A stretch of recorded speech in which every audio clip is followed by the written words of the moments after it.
So this is just another quick video. As I'm out here on this walk, I thought I'd answer another question that I see quite a bit, and it's how do you know what service areas to target?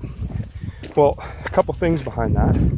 For one, Google and other search engines now are looking to rank the business that is closest to the searcher in most cases. So the number one area you want to optimize for is the area that your business is located in. So if it's in city XYZ, for example, I'm in Qualicum Beach, my business is in Qualicum Beach. If I want to have proper targeting on my website, I want to make sure that I target Qualicum Beach the most because that's where I'm located. But next up, you got to pay attention to the demographics of the areas that you're targeting. And this can vary from trade to trade. So, for example, let's say that you're a plumber and you do lots of emergency repairs. Well, it really doesn't matter what areas you're targeting because people who need your services, it's not a want, it's a need. If they've got shit flowing out their toilets, drains are clogged, they're going to call the first plumber that they find, or one of, if they're looking at a couple just to see who they can actually get a hold of. If you are a remodeling contractor and you specialize in $100,000 kitchens, and the area your business is based out of has a median income of only $50,000. Sorry, just walking on a hill here and slipped.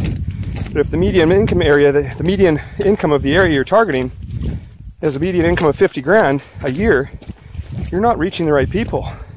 They can't afford your services.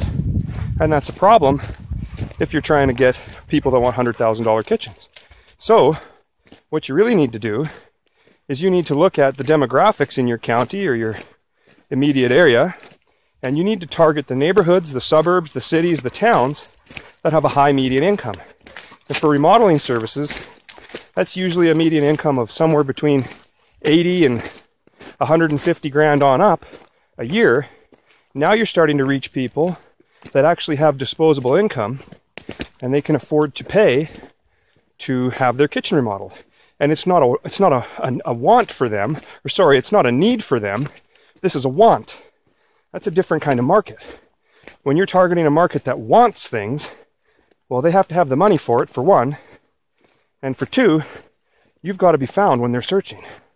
And if you're not the guy that's found, well, someone else is getting that work. So let's go back to the example of the plumber. He can pretty much target anywhere. With a plumber, they rely on high volume. So a plumber wants to be getting, a couple phone calls a day at least.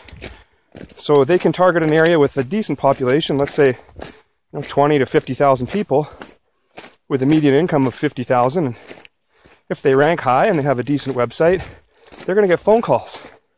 However, put the same remodeling contractor in there, targeting the same city. He's got a decent website and he sells $100,000 kitchens. He's just not going to find the right people because nobody has the money to pay for the services. But if he can narrow in the targeting on his website to a couple of key neighborhoods or suburbs in the area that have smaller populations, that doesn't necessarily matter. What really matters is that the right people are there.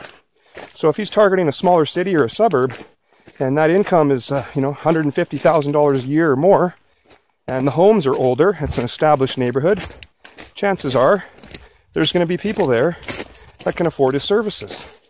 So it's really, in order to target your service areas properly, first you've got to know if your service is a want or a need, and then you also have to know what the median income is. Population's helpful, but not necessarily the best demographic, because as we just learned, if there's a huge population but it's a low median income and your service is a want, not a need, you're going to have a hard time finding the right customers.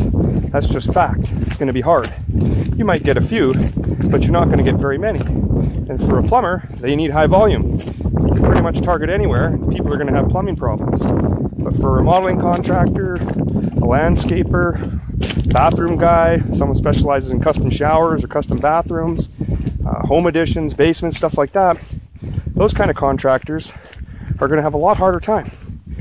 But the plus side is, when you target those smaller areas, higher income areas, as a remodeling contractor, you don't need volume. Most remodeling contractors that I work with, they're happy if they get 5 to 10 really good solid leads a month. Most plumbers that I work with, if they were getting 5 to 10 leads a month, well, they'd be working for somebody else, like Roto-Rooter or Benjamin Franklin, because their business just simply wouldn't survive. So as you're building your website out or hiring someone to build your website, it's really important that you understand how to target proper service areas for your service. Want versus need. And that's it. Thanks, guys.